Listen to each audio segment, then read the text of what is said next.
Les filles, on se retrouve aujourd'hui dans une nouvelle vidéo. Comme vous aurez pu le voir dans le titre, il s'agit d'une vidéo sur mes lectures terminées.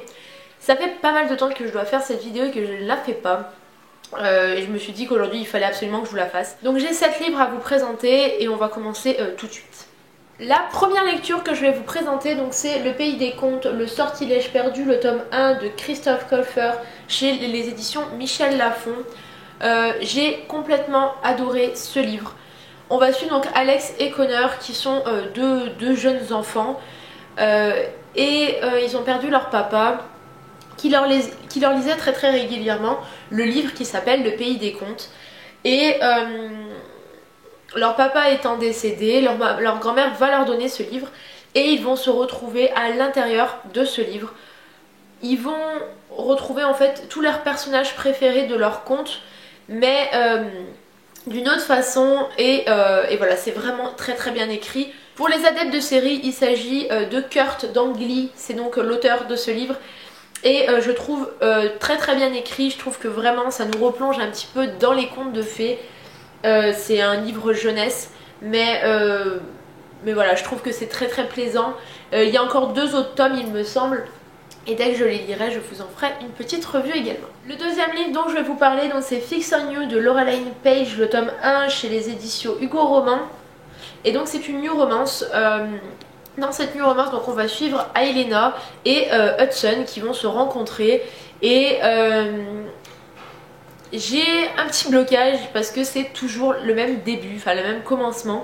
Quelqu'un de très riche qui rencontre une jeune demoiselle qui a rien d'extraordinaire dans la vie. Mais ce que j'ai aimé dans ce livre là, c'est le côté un petit peu les traits de caractère qu'a donné en fait l'auteur à ces personnages. Je trouve que ça leur donne un côté encore plus réel, encore plus vivant, puisqu'ils sont quand même des caractères psychotiques un petit peu dérangés, si on peut dire. Et c'est ce que j'ai aimé dans ce livre là. Donc là j'ai commencé le tome 2 il n'y a pas très longtemps. Et donc je vous ferai une suite, mais il y a un tome 2 et un tome 3 à ce livre là. Donc les 2 personnages ont des caractères un petit peu psychologiques compliqués, on va dire. Les 2 ont un passé un petit peu compliqué et c'est moi ce qui m'a beaucoup attendri en tous les cas chez Aelena. J'ai eu tout de suite envie de la consoler, envie de lui tenir la main, envie de l'accompagner dans son histoire, dans ses histoires d'amour. Mais Hudson, j'ai eu beaucoup de mal. J'ai eu d'abord envie, enfin j'ai pas vraiment compris son personnage. Ensuite j'ai plutôt eu envie de le gifler. Et au final j'ai appris à l'aimer. Donc à la fin du tome, je trouve que à la fin du tome, moi en tous les cas j'ai commencé à l'apprécier vraiment. Et dans le tome 2 que j'ai commencé, je l'apprécie d'autant plus. Mais c'est vrai que dès le départ, Aelena on l'aime beaucoup. Et Hudson on a beaucoup de mal à l'apprécier parce que vous comprendrez en fait en lisant, c'est un petit peu particulier. Pour moi, je trouve que l'auteur a à merveille montré l'attirance entre les 2 personnages. On voit vraiment et on sent vraiment les sentiments entre les 2, on sent vraiment l'amour entre les 2 et je trouve que c'est vraiment décrit parfaitement. Vous le savez, je suis très bon public de ce genre de lecture là et j'ai forcément apprécié ce livre là que je vous recommande si vous aimez comme moi les new romances. Le livre suivant, c'est Le plus bel endroit du monde est ici de Frances Miralles et de Car Santos aux éditions Pocket. J'ai un avis très partagé sur ce livre là, je vais vous expliquer pourquoi. Donc on va suivre Iris qui a 36 ans, qui est dans une très mauvaise période de sa vie. Ça ne va pas du tout, elle est très bouleversée, elle est en train de se rendre compte qu'elle n'est pas heureuse, qu'elle n'aime pas sa vie maintenant.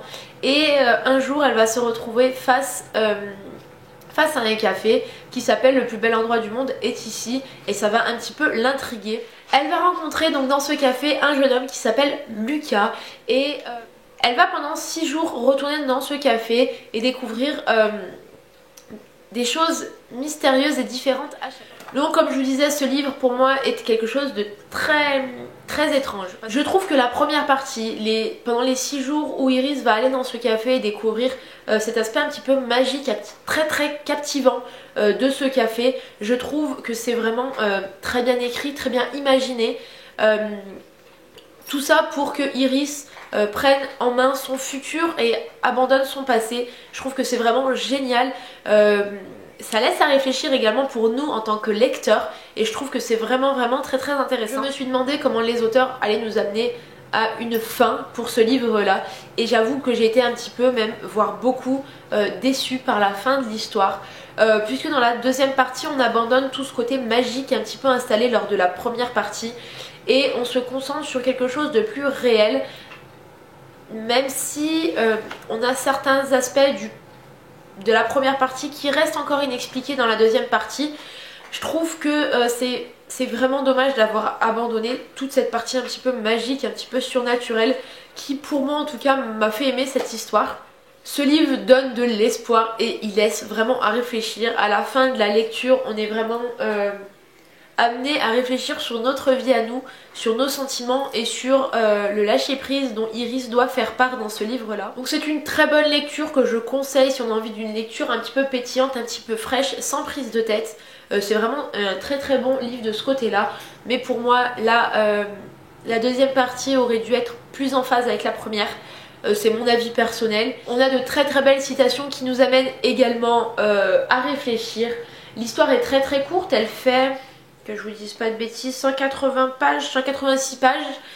Et moi j'ai un problème avec les histoires courtes, c'est que je n'arrive pas à m'attacher aux personnages. Et encore une fois, je me suis pas vraiment identifiée à Iris. J'ai pas vraiment aimé Iris. Pour moi Iris c'était un personnage, mais voilà, je me suis pas identifiée à elle, je n'ai pas appris à l'aimer. Et c'est pour moi le problème avec les histoires courtes. Mais voilà, je suis pas tombée, je suis un peu mitigée en fait sur cette lecture. Voilà, si vous l'avez lu, n'hésitez pas à me dire dans les commentaires ce que vous en avez pensé, parce que ça peut m'intéresser. Voilà pour ce troisième livre. Ensuite, je vous présente Là où j'irai de Gail Forman chez les éditions Pocket, qui est la suite du livre Si je reste, que j'avais lu il y a au moins 6 ans. Et je ne savais même pas qu'une suite avait été faite. Donc pour resituer un petit peu, donc dans le tome 1, donc dans le tome de Si je reste, on va suivre Mia qui a avec sa famille un grave accident de voiture. Ses parents meurent sur le coup, son frère décède à l'hôpital et c'est la seule survivante. Voilà, donc on va suivre toute sa partie où elle est dans le coma, toute la partie où elle se réveille, etc. C'est vraiment un livre très poignant, un livre vraiment qui prend aux tripes. Et donc dans ce tome là, on va plutôt suivre Adam qui est le personnage masculin de Si je reste. Toute la lecture, on va suivre Adam et on va vraiment ressentir ses doutes, ses peines et ses faiblesses par rapport à Mia, par rapport à ce qui s'est passé, par rapport à sa reconstruction suite à cet accident là. Parce que même s'il ne faisait pas partie de l'accident, il a été là pour Mia durant toute sa rééducation. Et donc du coup on ressent vraiment toutes les douleurs et toutes les douleurs, tous les sentiments un petit peu d'Adam et c'est vraiment très bouleversant. Par contre, j'ai pas du tout accroché avec la Mia de ce tome là parce que je l'ai trouvée complètement froide, complètement distante et un petit peu hautaine. Enfin, je l'ai pas du tout appréciée, même si on la voit pas dans tout le livre, on la voit quand même une grande partie et honnêtement j'ai pas du tout accroché avec cette version de son personnage que j'avais complètement adoré lors du premier tome. Ce livre m'a vraiment émue, comme je vous l'ai dit, par les souvenirs d'Adam et parce que dans le tome 1 je trouve qu'il est pas assez présent alors que dans celui-ci il y a quasiment que lui et c'est vraiment apprendre à mieux le connaître, apprendre à connaître vraiment ce qu'il a ressenti, ce qu'il ressent aujourd'hui. La plume de l'auteur est toujours aussi belle et elle m'a encore une fois émue aux larmes à la fin du roman. Donc voilà, c'est un livre que je recommande et si vous n'avez pas lu Si je reste, je vous le conseille également. Je vais vous parler de Geek Girl, donc de Holly Small, chez les éditions Nathan. Alors pour moi c'est une déception, mais je n'ai jamais eu une déception livresque à ce point là je crois. Pour vous faire un petit topo, on va suivre Harriet qui est une adolescente qui est au collège je crois. Il me semble qu'elle est au collège, cette jeune Harriet, et on la retrouve en fait, l'histoire commence au début, elle va pour passer un casting de mode et elle se retrouve coincée dans le placard par ses concurrentes. Et voilà, donc ça c'est le début un petit peu. comment vous dire, je vais pas essayer de vous parler du livre pendant 15 ans parce que je l'ai pas du tout aimé. Pour moi ça a été une réelle déception. Déjà parlons peu, parlons bien, parlons des caractères du livre. Alors je sais pas si vous allez voir quelque chose, c'est écrit en énorme, c'est vraiment écrit en énorme. Moi ça m'a un petit peu bloqué. En fait ça fait vraiment livre ado, donc est-ce que je suis trop vieille pour ce genre de lecture? J'en sais rien. Mais je lis des histoires vachement plus axées jeunesse que celle-ci je pense. Mais je n'ai pas du tout apprécié pour la simple et bonne raison qu'il ne se passe rien dans cette histoire. Voilà, on a 170 pages il me semble où il ne se passe absolument rien. Voilà, il n'y a pas d'avancée ni pour les personnages ni pour nous-mêmes. Je trouve que c'est très très compliqué de lire un livre où il ne se passe quasiment rien, puisqu'elle va passer un casting donc de mode, faire un shooting photo, je vous fais ça en gros, hein, et passer un casting pour une pièce de théâtre du collège et la représentation de cette pièce de théâtre. Voilà, donc il se passe ça, mais voilà, je suis vraiment pas, j'ai vraiment pas accroché à ce livre-là, j'étais très très déçue. J'en attendais pas quelque chose en particulier, mais je m'attendais vraiment pas à ça, j'ai été très très déçue. Voilà, j'ai quasiment abandonné au cours de ma lecture parce que je trouvais ça trop enfantin, trop simple peut-être. Est-ce que c'est des sujets qui m'ont... Enfin, est-ce que c'est un sujet qui ne me touche pas particulièrement, puisque cette jeune Harriet est un petit peu la victime de sa classe. Je sais pas, mais franchement je le recommande pas, ou je le recommande pour beaucoup plus jeunes que moi. Je vais avoir 23 ans et peut-être que c'est trop simpliste pour moi, je ne sais pas. Mais en tout cas voilà, si vous l'avez lu également, n'hésitez pas à me dire ce que vous en avez pensé, mais pour moi c'est une réelle déception. Ensuite je vous présente Unbreak Me de Lexi Ryan chez les éditions J'ai lu. Donc ce livre là par contre c'est un vrai plaisir de lecture. Donc on va suivre Maggie qui a 21 ans il me semble, et qui réapparaît dans sa ville là où elle a disparu depuis plus d'1 an. Elle était partie après s'être fiancée avec, je ne sais plus comment elle s'appelle, avec William. Elle s'était fiancée avec William et elle a annulé le mariage et a disparu pendant 1 an. Et elle revient pour le mariage de William et de sa grande sœur. Voilà, c'est un petit peu particulier comme début d'histoire, mais c'est vraiment très prenant. J'ai eu beaucoup de mal à me détacher de ce livre là et je vais vous expliquer pourquoi. Donc tout d'abord on s'attache très vite au personnage et surtout à Maggie, puisque comme vous pouvez voir elle est dans une situation pas très simple pour elle. Je pense qu'aucune personne au monde n'aimerait être à sa place. Et elle va rencontrer donc Asher Logan et donc on va suivre un petit peu leur histoire d'amour. Et voilà, j'ai complètement adoré ce livre là, mais vraiment.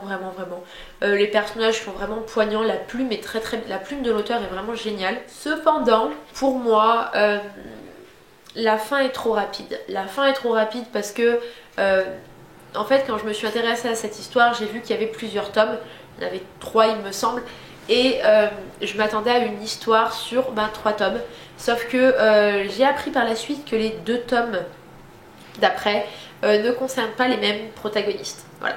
Donc voilà, je trouve que l'histoire vraiment aurait eu besoin d'au moins 2 tomes pour vivre pleinement, parce que je trouve qu'à la fin les événements sont un petit peu enchaînés, un petit peu bâclés. On rentre pas vraiment dans les profondeurs des sentiments, etc. Et je trouve ça vraiment dommage.